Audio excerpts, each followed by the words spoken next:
Hey people, welcome to the Solstice edition of the Accidental Gods podcast, the place where we do our very best to bring you the ideas and the people and the movements that will lead us forward to a future that we would be proud to leave to the generations that come after us. And this being our Solstice edition, we have a 3-year tradition now of getting together with Nathalie Nahai of the Hive Podcast and Della Duncan of the Upstream Podcast, two women who've become friends over the years and whose podcasts I greatly admire and respect. They have unique and individual views on the world, but they mesh really well with everything that we're doing in Accidental Gods, and it's such a delight to be able to sit down and talk with people who think as deeply as they do, as sharply as they do, with as much emotional and spiritual intelligence as they do. So I hope you enjoy the conversation. We talked for almost an hour, and then I recorded at the end a solstice meditation for wherever you are in the world. So may the world's turning be rich for you, and please do welcome Nathalie Nahai of the Hive Podcast and Della Duncan of Upstream. Welcome to our December solstice conversation. I'm Della Duncan. I'm here with Manda Scott from Accidental Gods and Nathalie Nahai from The Hive. And today we are going to reflect, reminisce, and share stories and insights from this past year, and also go into some invitations and insights as we go forth into 2023. So happy solstice, everyone, and grateful to be with you both. So, Nathalie, let's start with you. Do you want to introduce yourself? Just share a little bit about the Hive. What's going on in this year in particular? What have been some themes and some insights that you've come to, by way of welcoming you into this conversation?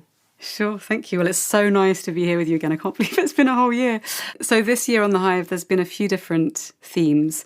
We kicked off the year with themes from my book, Business Unusual, looking at different ways of creating businesses that are values-driven and sustainable and ethical, and then moved into a different kind of place where we started looking at things like systemic change, entanglement, activism, the radical potential for rest and what that looks like, and what it means to come into our agency and power.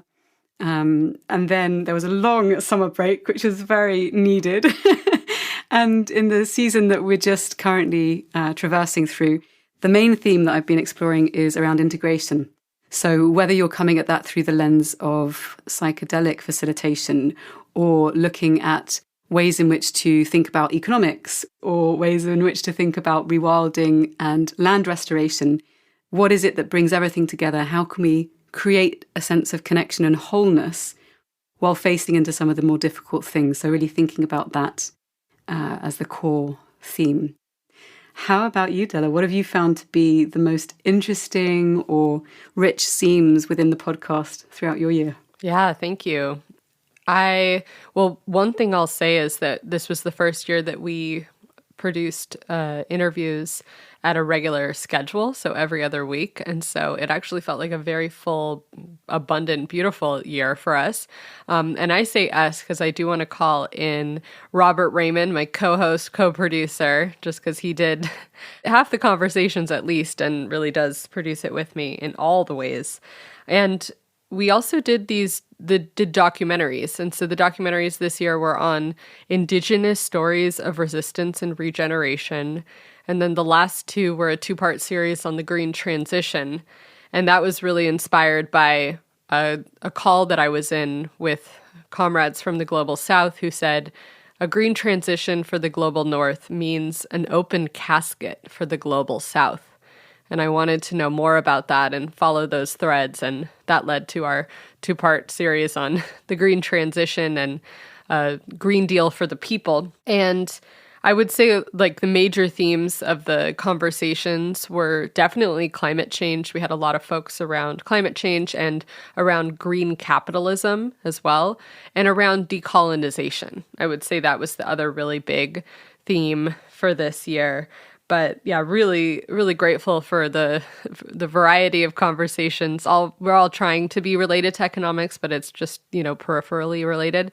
And also the balancing of evergreen conversations, like around rethinking economics or around liberation psychology or around green capitalism, but also being very topical. Like we had a conversation around a socialist perspective on abortion, for example. So we did try to be both topical and evergreen, which was a fun balancing to enact. So really a delightful year, and yeah, feeling so filled with gratitude and insights, and so excited to talk about all of this with you both.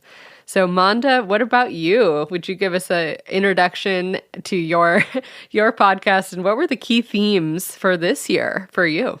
Thank you. Yes, and both of your podcasts have been so inspiring this year. They're always inspiring, but I've learned so much listening to both of you this year. It feels to me as if 2002 has been a turning point year, and I think it's going to be more clear looking back what exactly was turning and where from and where to. For me, the overarching theme of the year was taken over when we did the Throughtopia Masterclass, which kind of ran in parallel, and I began to populate the Accidental Gods podcast with people who would be complementary to the people that we were getting to speak in there, because it became increasingly clear to me. I think also I was writing the book. This time last year when we spoke, I'd got something like 40,000 words, and I handed in the finished book at 181,000 in October. Yay. And the early part was the easy part because it was setting up the scene, and the rest was trying to work out actually how do we get from here to there, where there is somewhere we would be proud to leave to the future generations. And that has become the guiding light of my life, and the podcast is how do we actually get there in a time frame that's actually going to work. And so that question has really begun to influence everything that I'm doing. And the themes on the podcast, economics is still a big theme. Regenerative farming has become a bigger theme as I'm becoming more embroiled in things here and trying to actually make the land here different. And then different ways of crafting the narrative such that it will actually get through to people. Because it seems to me now, listening particularly, Della, to your economics, most recent one, the two-parter, and reading Max Isles' book, A People's Green New Deal, and then reading John Alexander's book on citizens, and Nathalie, listening also to you interviewed a gentleman whose name I could never pronounce, who was part of Kate Rayworth's Donut Economics Lab. Ernst Sahan. Thank you, yes. And we have the answers now. I think much more than this time last year, it seems to me we actually know what needs to be done. And we kind of know the ways that we could do it. We just need to find the political and social and cultural and narrative structures that allow it. And that's a really big change from this time last year. And therefore, what we need to do now is to work on how do we create the structures that allow it, rather than how do we work out what to do. So we each have our own podcasts, and we each tend to ask a similar themed question each time. And Nathalie, you ask pretty much the same question, and I'm always in awe of the depth and clarity of the answers that your guests have. So bringing this here, what is your question, and how has it changed in the last year for you, both as a question and in terms of its answers? That's such a nice reflection to consider. So the question that I'd been leading with for a long time and have gone back to because I love it is, what do you think is going on in the global human psyche? And the reason I left it for a short while was because when I was interviewing people for the book about business and values-driven organizations, one or two psychologists said, well, it's too context dependent. I don't believe that it's a question that I can answer. And I thought, that's interesting. And for some reason, I kind of thought, well, maybe I'll let it go. And then I started working more into themes around entanglement and archetypes. And I've been listening to an amazing podcast called This Jungian Life, which is just phenomenal. And I started thinking, hang on, the question itself is interesting in that it assumes interconnection. And if you take it from that perspective and you start from a position of we're here together entangled, and that's the foundation, then one of the answers can be it's not specific enough, or it's not contextual enough, or an answer can be, well, I sense it at this level or at a different level. And it suddenly creates the possibility for much more of a mosaic to emerge. And as soon as I understood that, I thought, no, I do want to ask this question again, because it feels like it's coming from maybe a richer understanding of what it can hold. So with that in mind, I'd love to ask you, Manda, what do you think is going on in the global human psyche right now? Yeah, this could be answered on so many different levels, and it depends on where I am in my own center as to where I send the feelers out. And I think we asked this last year, it feels very different this year. There feels to be more of a sense of a vessel fracturing. I think last year there was a sense of the fear that the fracturing was going to happen and the trying to hold, and different sets of tensions and the different tribal groupings around the world as everybody hunkered down into the tribes and became more and more vociferously tribal. And it feels now as if, to me, there's more of a sense that we all know that everything is breaking apart and there is no point in trying to pretend it isn't. And that leads to both that kind of existential, vertiginous terror of you are Wile E. Coyote out over the canyon and you've just looked down and you know you're going to fall. But also, if everything that we know breaks apart, what else could arise? And it feels oddly, sparkily hopeful in ways that I really wasn't expecting. And I don't know if I'm projecting this hugely. That's also entirely possible. But yeah, it feels different. And partly, I think, okay, so I'll stop talking in a moment, but when Twitter was taken over by Musk, I moved on to Mastodon. And I could feel the limbic change of not being in that really toxic environment. I obviously spent way too much time on Twitter. It was my only source of news. When the whole Liz Truss falling apart thing was happening, Faith and I were learning about it in real time from Twitter. And then I just stopped doing Twitter and went on to Mastodon, where everybody's just being really kind to each other and there are content warnings everywhere and it's all peaceful and the world feels like such a different space. And I wonder whether that's just unique to us or whether there is a degree of that happening around the world. So thank you for the question. I guess we now pass it on to Della. Fantastic answer. Pause for thought.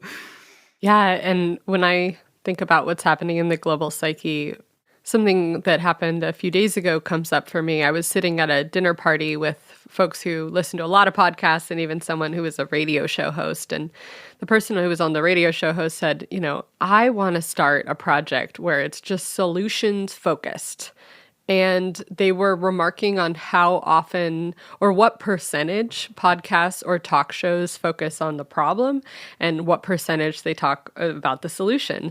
And obviously, solutions and problems is something that we're aware of on our podcast, but I hadn't really made it visible of how much time, like which percentage.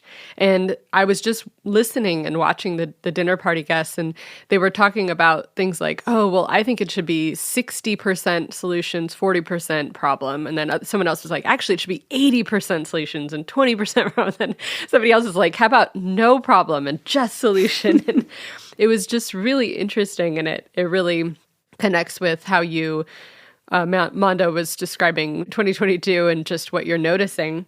And so I was just thinking about, is one thing in the global psyche maybe more of a awareness or a knowing of the pain of the world and a hunger for more solutions-oriented thinking and inspiring stories of alternatives. Like I'm thinking of the podcast, What Could Possibly Go Right, or the work about, moral imaginations that a lot of folks are doing, like Rob Hopkins and Throughtopia, right? The idea of imagining other futures and visioning, the power of visioning.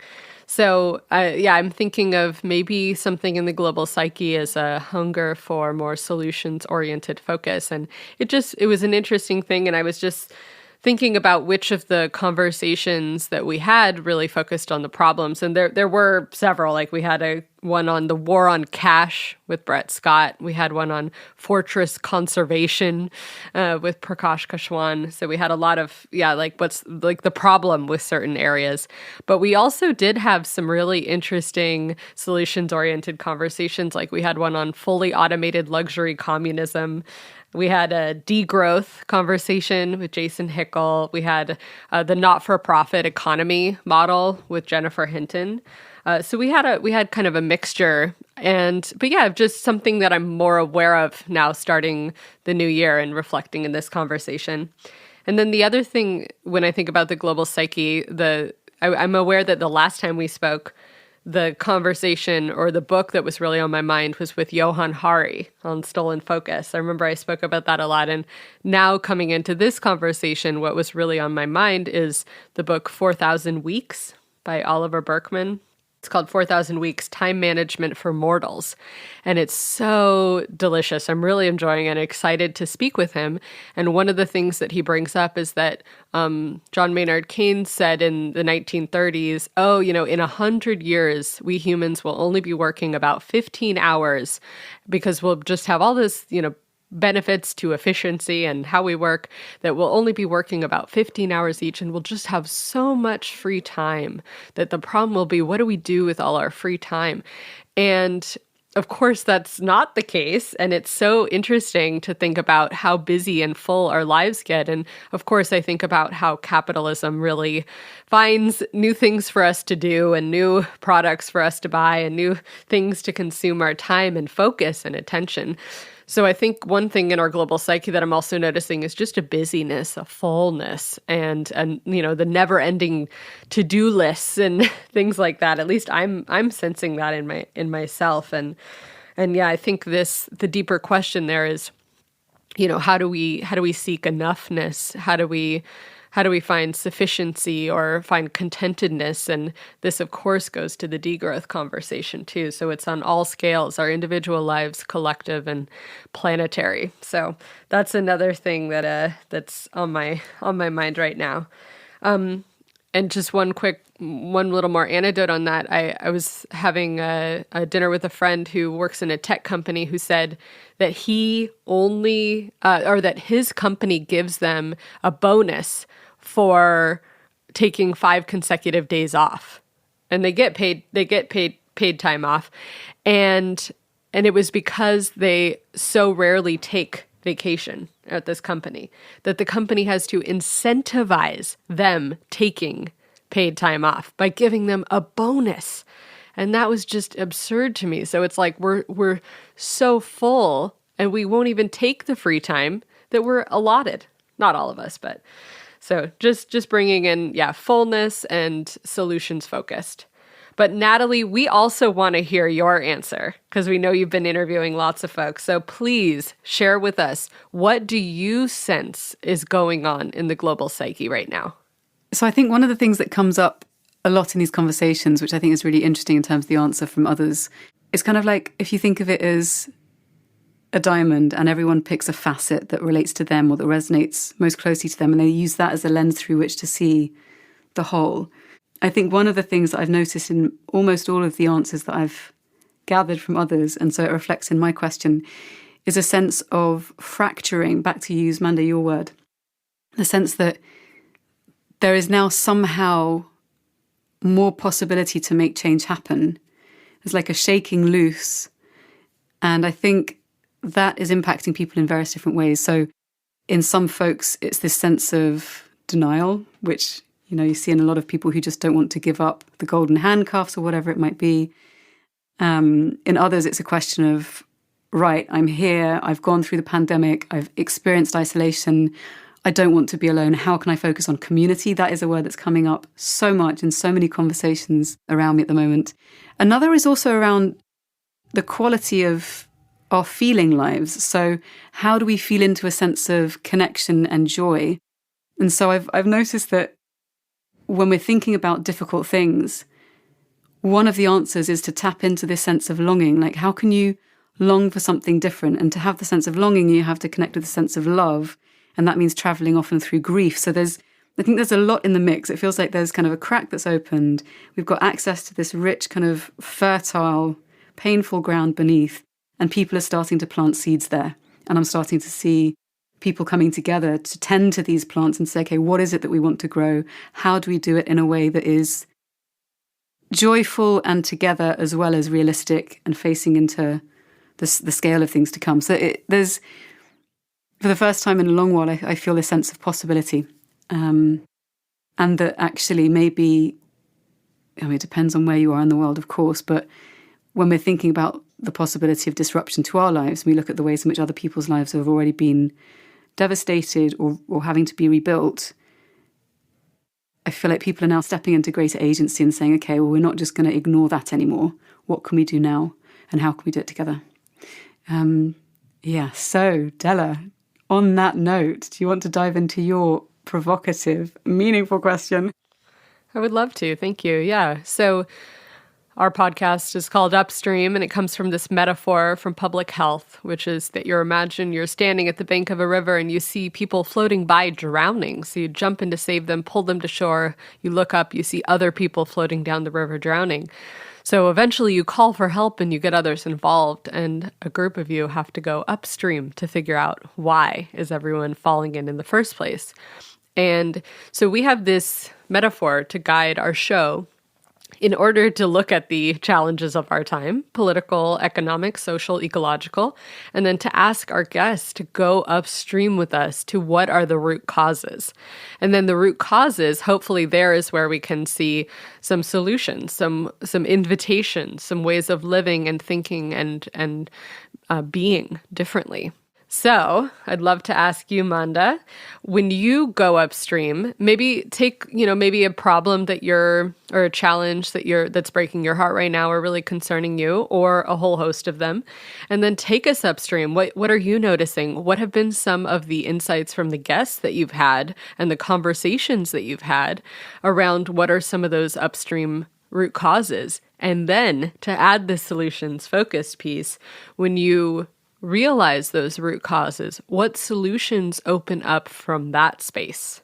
So Manda, I'll hand over to you, and then let's ask Nathalie as well. Okay, thank you. It's such a rich and deep and fascinating question. And before I start, I just want to say that part of the book that I'm writing, I needed to create a movement and I needed to give it a name. And that movement in the book is currently called the Upstream Movement. And I used exactly this metaphor because it seems to me to encapsulate everything that we need. And it's also, not yet, the name of a movement around the world. There were other names that I looked at and people were using them and that didn't feel right. So I'm very wedded to the idea of going upstream. And very much like Nathalie's question, it depends where I am. And I could get very spiritually focused on this one, but I think on a slightly more practical note, I'm much clearer this year that right at the heart of everything that is devastating us is capitalism, predatory capitalism, and its innate colonialism. Max Eil's book has really clarified things for me of the degree to which the violence inherent in capitalism and the way that it has been imposed on the world and its need for growth. Capitalism needs to keep us consuming because it needs to keep growing, because it's this giant Ponzi scheme that will fall over if anybody steps back. There's a total catastrophe happens if we all stop consuming and we go into what they call recession. And I was very struck, Della, by something that somebody said almost in passing in your recent podcast documentary, which was that Elon Musk had said on a tweet that he deleted, but obviously Twitter lives forever in the cloud, "We will coup whoever we like, get over it." And that just, I had to stop listening and go for a long walk at that point.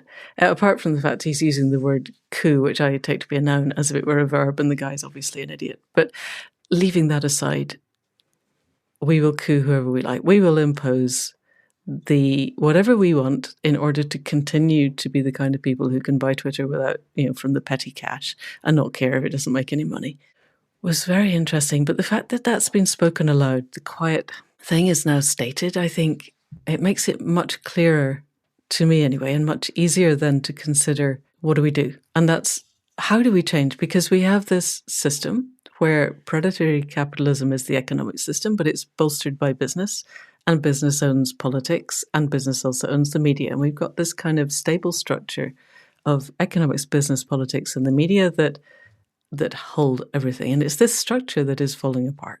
And then the question is, what can we do? And I very recently spoke to Julia Steinberger, who's one of the key authors of the IPCC report. And I asked her, it's politics. How can we change the politics in time? And she quoted Donald Rumsfeld.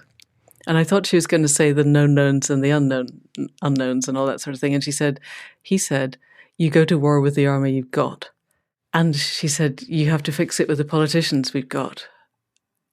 And she is much wiser than I am and much more deeply embedded, but I don't think that'll work. I just don't think we can. Biden introduced the IRA, which is fascinating because he's Irish, the Inflation Reduction Act, which is basically a way of palming off large amounts of money to the fossil fuel industry while spanning some greenwash. And the spamming of greenwash is getting worse. And business is moving into these areas so that the narrative sounds right and the impact is carrying on getting worse.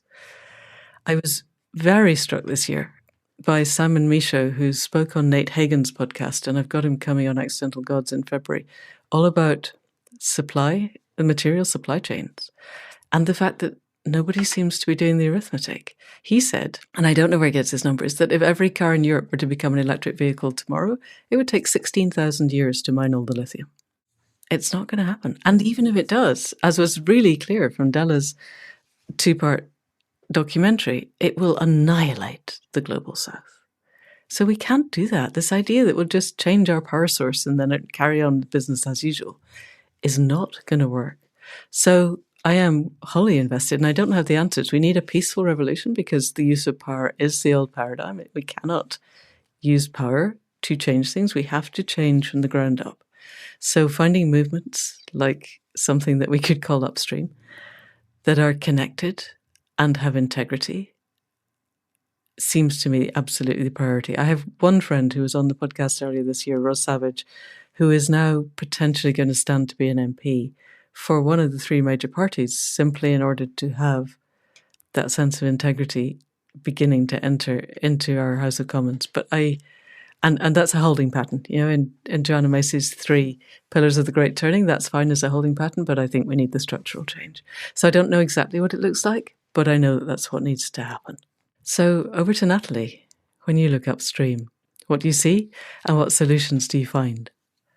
Well, I think it's interesting going after you speaking about all these systemic issues that we face, and it's something that I'm very interested in. But I think the question that comes to me also upstream is, given that there are so many factors at play, one of the answers, I think, to going upstream and finding how we can affect change is, where is it that I can best contribute? So I think there's this question of, what's the most pressing question? Like, each of us will see different bodies floating down the river, as well as some others. No, there's going to be some of the same issues we encounter, but there will be some of them that call our attention more than others. And so I think part of the question summons up in me this response, which is, okay, you can't drag them all out. You can't change all the problems. Maybe there's 5 problems upstream that are all interconnected, and maybe you can't fix or seek to transform or address every single one. So then the question is, where are you best placed? And so when I bring that into the question, the thing that I think I'm most attracted to in terms of the fundamental issues that cause many of the others is this sense of just complete disconnection, which of course factors into the ways in which a more extractive, capitalist, rapaciously hungry consuming culture sort of enables itself to continue. So it's either because it exists because there's an existing lack of connection, and then it perpetuates by fostering greater lack of connection through various systems such as social media platforms, which you mentioned, the dynamics of some are different to the dynamics of others. But I think there's also this sense of, and I've witnessed something very exciting here if we're thinking also about the solution side, there's also this sense of numbing out that happens as an option when we feel disconnected, which consumption plays into. And if we find a way to not numb out and to not placate ourselves, then we can travel to where it is that needs the most healing in that moment. So instead of kind of eating 5 pizzas in a Ben & Jerry's tub, I like pizza and I like Ben & Jerry's, you go, okay, wait, I'm feeling really alone. So maybe I want to go and spend some time singing with my friends tonight. And then that gives you the reflection to be able to talk about things, again, personally going upstream, it might be small T or big T traumas. And what I've been really struck by this year in particular, certainly in my circle, is how many people, and actually watching the World Cup, this is something that's really struck me, how many people are actually talking about trauma and pain. I know it's a very complicated ecosystem, it's a shit show. And also it's a forum for men to express support about things that are deeply difficult for many people to stand up for. So one of the things that struck me about that as well was men holding each other when they're crying, men kneeling to support inclusivity, men wearing armbands to promote education for all, regardless of where you're born or what your gender is. So there's everywhere I see a light being shone on people fighting with love to reveal sources of disconnection and trauma and to make it more visible and more possible to discuss, so that then together we can start healing and have the strength and the integrity and the wholeness to then be resilient to change the systems that will need courage and effort to change. So I think there's that really key point. And I think the connection to the trauma bit then inevitably for me leads back into our connection with nature. The fact that, we see trees as objects in a city as opposed to seeing them as a species, or better still as individuals. There's kind of this sense of beinghood that I think we also need to kind of repopulate our imagination with the fact that we are living with all these other beings that most of the time go unseen and unnoticed. Yeah, so I think that it's where is the trauma? How do we find ways to reach into it and to witness one another and to help one another so that we can have the fortitude to grow together and build the strength to challenge the current system and build regenerative ones. I hope that made some sense. Sure did. Della, back to you with your own question. Where does that question take you? When you go upstream, where do you land? Yeah, thank you. And thank you both for your answers. I love it. And one thing, Nathalie, I love that your invitation got personal. Like, I love how you asked about, yourself in that upstream question. And it just reminds me of how I just love bringing in invitations for listeners into conversations. And so what I'm hearing is like, go upstream, but also like, where are you in that going upstream? Like, that what breaks your heart piece is critical. And I'm thinking of that Frederick Buechner quote that we are called to the place where the world's deepest hunger meets our deepest gladness. And that's a good foreshadowing for our last question, I think, too. But so just appreciating you, Nathalie, for bringing in that piece. And then, Manda, your big systemic perspective, I'm loving that. And I'm just, again, thinking of folks who've brought some solutions or alternatives that have been inspiring this year to predatory capitalism. As you said, I'm thinking of, again, the not-for-profit economy model, imagining a world without profit with Jennifer Hinton. That was really inspiring when I thought about the profit imperative and greed and growth within capitalism. And then the degrowth thing again with Jason Hickel, finding that frame and that, again, the widening circles of that, so that on our individual lives and our collective communities and our globally, what that would give for us as a solution. And then finally, this liberation psychology, which is kind of the theme right now for me in this last conversation we released and the first one of the new year, just thinking about ways that we can awaken or create liberation in our therapeutic models, which I know is also related to what you're saying, Nathalie, around trauma and working with individuals and healing. And one thread that I'm finding when I've gone upstream this past year is, I have this map that I've visualized over the years, and it has the problems or challenges of our time. And then the second stop on the river as you go upstream are supremacies. So human supremacy over nature, patriarchal supremacy, hetero supremacy, supremacy of capitalism, white supremacy, right? And then when I go even further upstream from those supremacies, I have found disconnection, which is what you're saying, Nathalie, or separation. So separation from ourselves and our bodies, separation from one another, and separations from the more than human world. And so, and then, upstream from that is exactly what you're saying around beingness. It's our perception of self and who we are and our relation with others, whether we see ourselves as an interconnected part of a web of life, an eco-self, so to speak, or a separate, disconnected entity. And then coming back downstream from that, thinking of the solutions, it would be remembering who we are, or remembering this more interconnected ecological eco-self worldview. And then going back downstream from that, we have more solidarity and mutual aid and reverence and respect. So just to say, that's kind of the map that I'm holding when I think of this question over the years. And one thread that stood out to me this year was around Christian supremacy, which was really interesting. We got to speak with Vandana Shiva, and she brought this up around what are the traditions, the ecological spiritual traditions beneath Christianization, particularly for folks in Europe.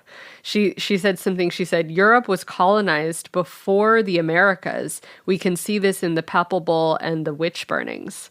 And I know, Manda, particularly, this is a big theme for you with your amazing work in the UK with what you're doing. But just to say that theme of like, how do I see Christian supremacy? How is that unhelpful? And then going upstream and then back downstream from that, where are the helpful invitations or the solutions in that realm?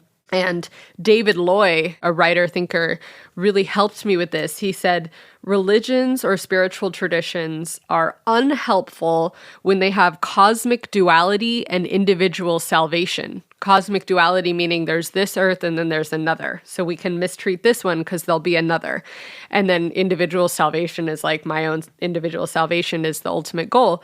And then what's helpful is when they have cosmic unity, so earth reverence, or that this earth is sacred and important and beautiful, and collective salvation, collective liberation. So that's just one little upstream journey that I've been excited to go on, and I'm excited to explore more in the new year.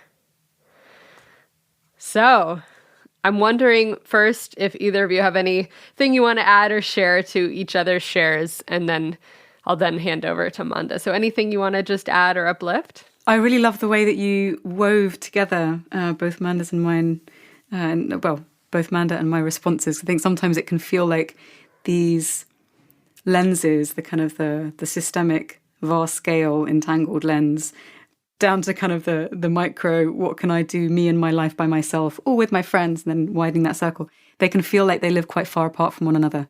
So I really appreciate how you just connected those together. I enjoyed that. Manda, what are your reflections? I was very struck by that last bit about cosmic duality versus cosmic unity. And then everything that Nathalie said about the need for us to somehow reconnect with the web of life. And I'm wondering, I haven't really got it totally in for Elon Musk at the moment, but I am aware there's this kind of tech bros taking over the world. There's this whole, we should be eating food that's created in a stainless steel vat rather than something you grow in the garden. And we should be living on the metaverse because then we can all basically live in concrete hutches and consume everything and live in a different world.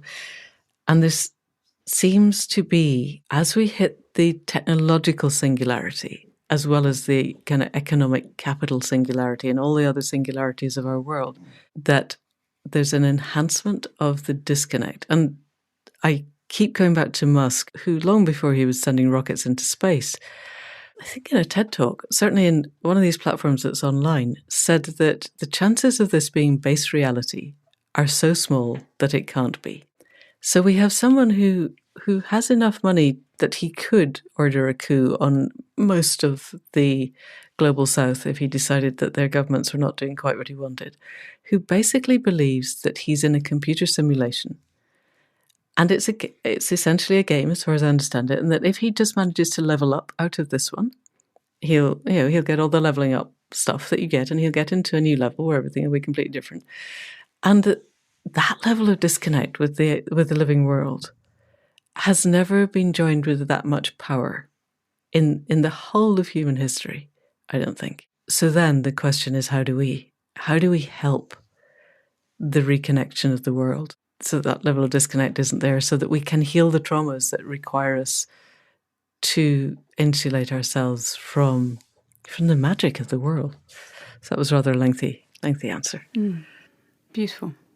I think it connects to your question, Manda, as to your question around what makes our hearts sing and where does that take us? That points to this reconnection.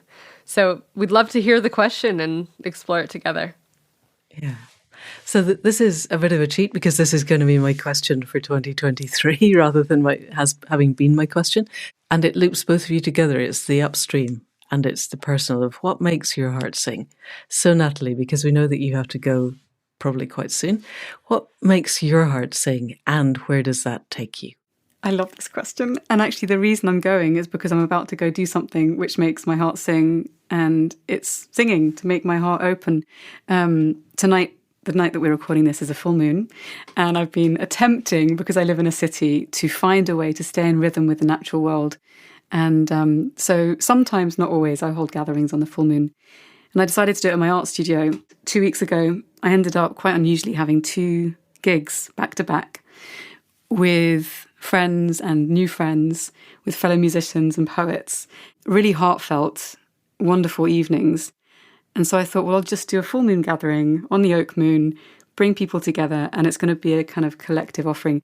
And that's something which, after years of doing it in rather a different way, I find that every time I do this, I attend someone's gathering or come together and voice is there, magic happens. And I can't explain what it is, but there's an unlocking that happens with these little gatherings that makes my heart sing and that make people open to one another. And the sense of community is huge. And it's something that I've never really had contact to until coming here. And I think there's a real hunger for it. So that's one thing, is being together with people, everyone bringing their own drinks and nibbles, having some candles, doing an opening ceremony, and then singing songs together. The second thing is, and there are many things, the second thing is painting, which I've been valiantly struggling to carve out time to do. And I've been painting in a different way recently, and it's all about working with, let's just call them dreams, I guess, that I have, and translating that into image. And the reactions that they create in me as I paint them seem to be quite healing. They're kind of narratives almost. And so that's something else which has been really precious. And these are 2 aspects of my life that I haven't really allowed myself to surrender into. And it's been so liberating to actually give myself the time and carve that out. I do have a few on my Instagram page, which is where I house my creative projects and my music, which I've started recording another album like 10 years after the first or 15 years after the first. So these will be in my Instagram stream. And the third thing that makes my heart sing is gathering people together and asking questions that unlock deeper conversation, because people are desperate for connection, desperate and hungry and thirsty for connection. And all you have to do, so actually that's my invitation to you listening. Pick the 3 of our questions, host a dinner, get people to bring hummus and dips and whatever, it doesn't have to be fancy, and create a gathering where you can dive into some of this and see what happens. You'll be surprised and hopefully amazed in a very beautiful way. So I'm going to bring the question back over to you 2. Who would like to go first? Della, would you like to dive in? Yeah, and first I want to say this, going the Christian supremacy, going upstream piece, like you are embodying the solution in a way by coming into rhythm with the moon and by gathering and singing, gathering with song, and also that we are also celebrating the solstice. So I just want to appreciate what are the neo-pagan or eco-spiritual traditions that we all can tap into and connect with in a way that's not cultural appropriation, right? So I just want to really appreciate that you are embodying that. Okay, so what makes my heart sing and where does that take me? One of the most beautiful teachings I've received this year was a Buddhist teaching that was the most important thing is to know what is the most important thing.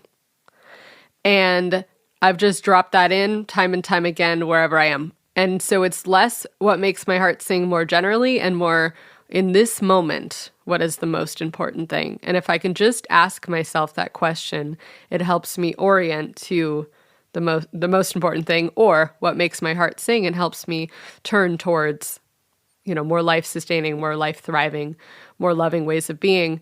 And another thing that's been helpful is I've been really into Buddhism and appreciated the root cause, the going upstream of greed, hatred, and delusion being the root causes. And in my, metta practice, I've been like, may we be free from greed, hatred, and delusion. And then I heard that Ram Dass, in his spiritual tradition, had reframed it to, instead of the negative, and again, this problem and solution is really becoming a theme of our conversation. But instead of freeing ourselves from greed, hatred, and delusion, he said, let us love, let us serve, and let us remember. The love being the antidote to the hatred, the serve being the antidote to the greed, and remember being the antidote to delusion or forgetting or disconnecting. So I'd say, what is making my heart sing is any time when I can remember and drop that question in what is most important right now, and then how can I turn towards loving, serving, and remembering in every moment of every day. And that is also what then guides any action when I recall it, when I remember it. So may I have more moments of, remembering, and if that question's useful, may you take it with you. Manda, over to you. Thank you. This is making my heart sing, actually, listening to you guys, taking that question and making it so rich. And so what is making my heart sing at the moment is proximity to death. I ran a gathering at Samhain, which is the point in the year in our calendar where the veils between the worlds are thinnest.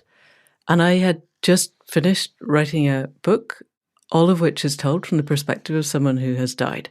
So I spent the year in my bandwidth space in that place between life and death. And then I taught the course and it had a very different feel to it. And as you guys will know, and possibly quite a lot of people listening, that when you're leading a gathering, you have to do the work. When you're just on Zoom watching, fundamentally, you don't have to. But when you're leading it, you don't get to not. And it really changed me, that one. And now my dog is dying. I have a student in Scandinavia who's dying. There's a number of people in my close friendship circle and my dog, who is probably, other than Faith, the closest thing I have. And at the last solstice, the summer solstice, the instruction that I had when I said, what do you need of me, was learn to fall in love with living. And it's taken me till this solstice, I think. We're recording a little ahead of time, but come the solstice, I will sit with the fire. And I don't expect the instruction to change, because this feels like a very slow unfolding of understanding what falling in love with living really means. And I think for me, it means living with that awareness of death being a hair's breadth away. And when that is there, then the magic of life unfolds. I have never, in many decades now, 4 decades of shamanic work, felt the web of life so alive as I do just now. And that, connecting with that, feeling the textures of that, feeling a sense that I've come home to myself, of finally getting a sense of what I am when fully connected with the web of life, feels magical. And it's beyond heart sing. So yeah, that. What did I get to from that? I don't know.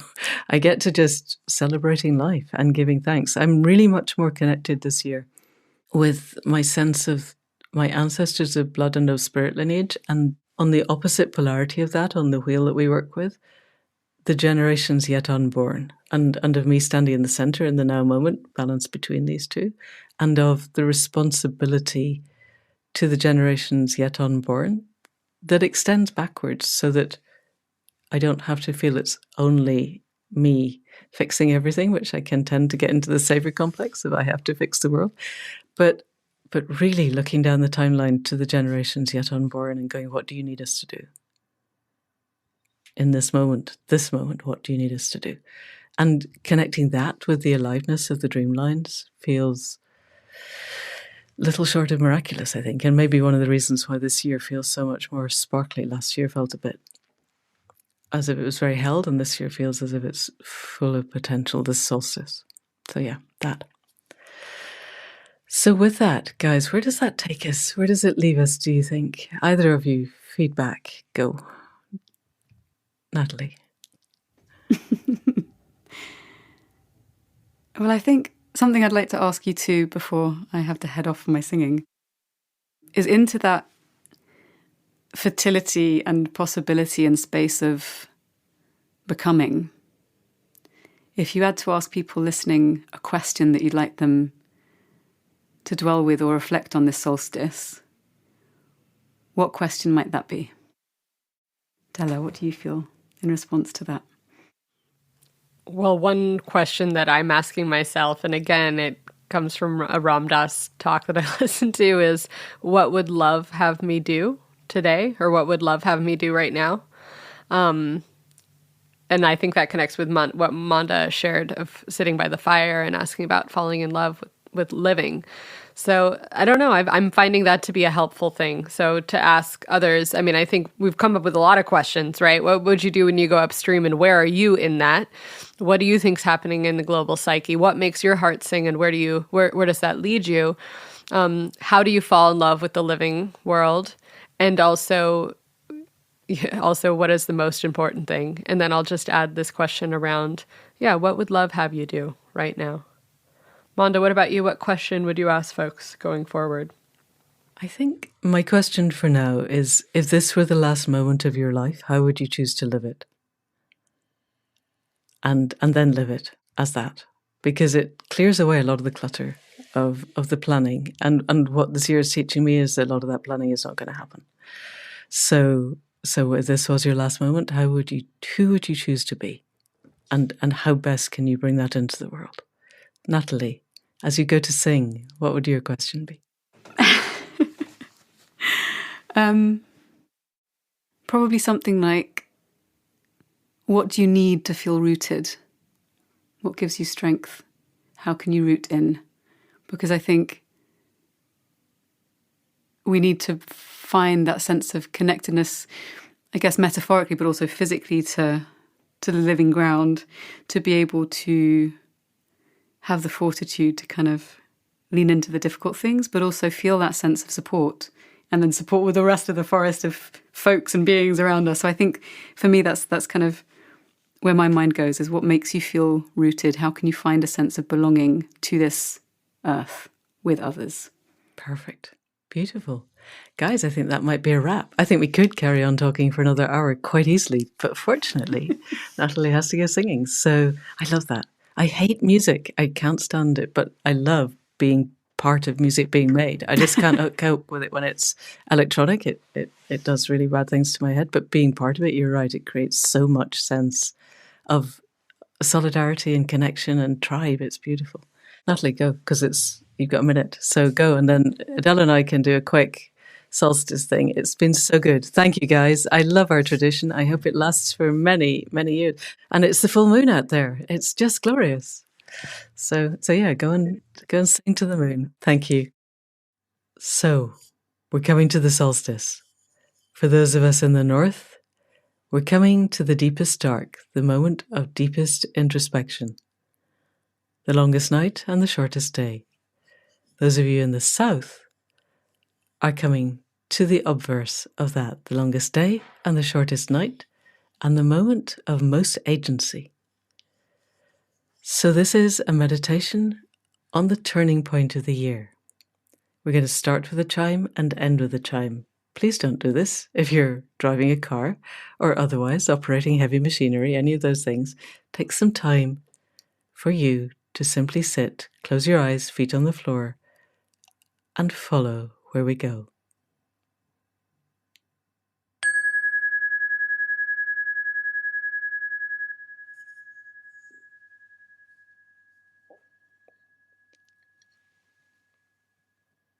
So really bring yourself into your physical body. Feel your feet on the floor, your seat on the chair. Send roots down into the earth, however far that is beneath you. Roots from every part of you that is in contact with the earth, send them down through the topsoil, through the subsoil, through the rock layers, through the magma layers, and deep down into the white-hot molten metal at the heart of the earth. Connect your heart to the heart of the earth. And through the crown of your head, send another root up to the heights of the sky. So there's a three-way connection from the heart mind of the universe through your heart to the heart of the earth, and from the heart of the earth through your heart up to the heart of the sky. And with that level of connection, bring your sense inwards to your own heart space. If it helps to put the heel of your hand over your breastbone so that you can feel the steady rhythm of your heart, then do that.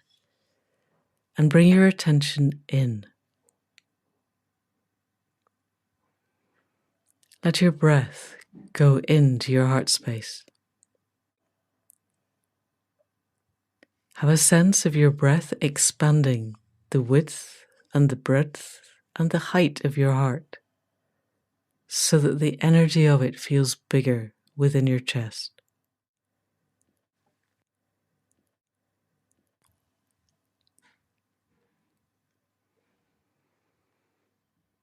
As you breathe in, as we head towards the turning point of the earth, as all of the energies tilt and come into stillness and then start to shape in the other way, in that moment of stillness, as you stand in balance between day and night, action and reflection, inner looking and outer looking,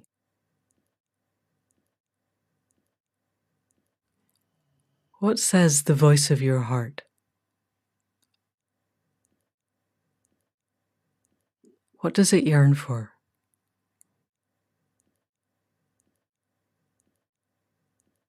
What are its connections? What feeds you? What do you reach for? Who are you in this space of balance? What has your learning been of the last half year?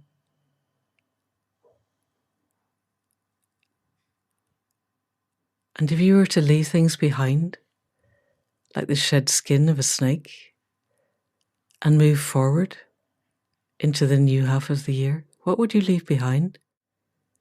And what would you take with you?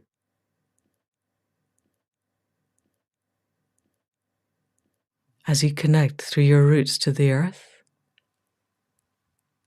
and up to the heart mind of the universe, what do you draw from each of these, from below and from above?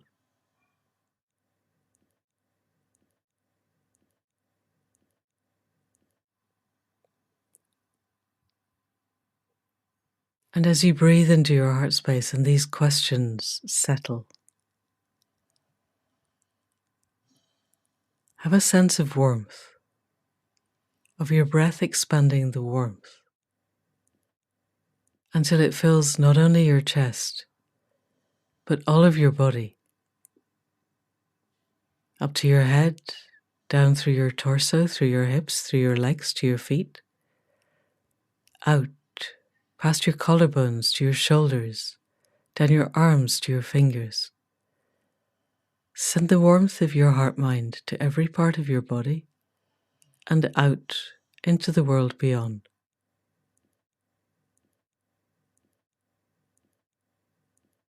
As the tilt of the earth changes wherever you are, however it changes, let there be the learning from the year half gone, and let there be wisdom carried forward into the half year yet to come. And if there is one idea, one image, one thought, one feeling that you want to carry forward, let it fill you now. So that as you bring your awareness to the rest of your body, to your feet on the floor and your seat on the chair, that feeling, or that thought, or that image, or that sound can stay with you to carry through into the year that is starting, to be your lodestone and your star and your guiding light and your anchor and your source of energy for the next half of the year. Go well into 2023 and find who you could become if you bring the best of yourself to each day of the year.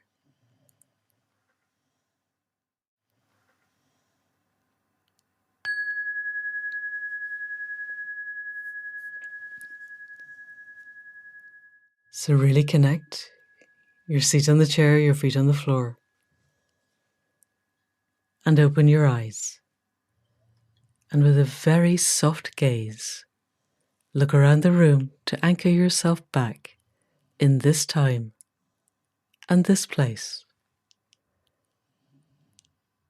And if there was a feeling, a thought, an image, a sound, and you want to write it down so that you can remember, take the time to do that now before you carry on into the quiet of your solstice day. Thank you. And that's it for another solstice. Enormous thanks to Nathalie and to Della for everything that they do and everything that they are, and for the wonder that is both of their podcasts. This year has felt different. It does feel to me as if we're at a turning point. And as we move into 2023, we really want to focus the community arm of Accidental Gods on helping people to focus their intention. Intention is the focus of attention, and where we put our attention is where we end up energetically, physiologically, emotionally, spiritually, and as a result of all of those, practically and logistically. So when we sat down and did the meditations of what could we bring to Accidental Gods that would be the most useful, this is where we got to. So that's within the membership, but please don't ever let the membership fee be a problem. If you want to come and join us and it's an issue, let us know. You'll find us at accidentalgods.life, and all of the other podcasts are there. I will also put links in the show notes to Della's Upstream podcast and Nathalie's The Hive Podcast, because both of them are inspiring and deeply thoughtful. So that's it for this solstice. We will be back before the end of the year with at least one conversation and possibly a bit of a look back at the year just from me, if I get around to it. And in the meantime, enormous thanks to Kara C for the signature music at the head and foot and for the sound production. Thanks to Faith for the website and all of the conversations that keep us moving forward. Thanks to Anne Thomas for the transcripts, and enormous thanks to you for listening. I hope your solstice is rich and fruitful and inspiring, and you come out of it with a new sense of purpose for the next half of the year. And that's it for now. See you next week. Thank you, and goodbye.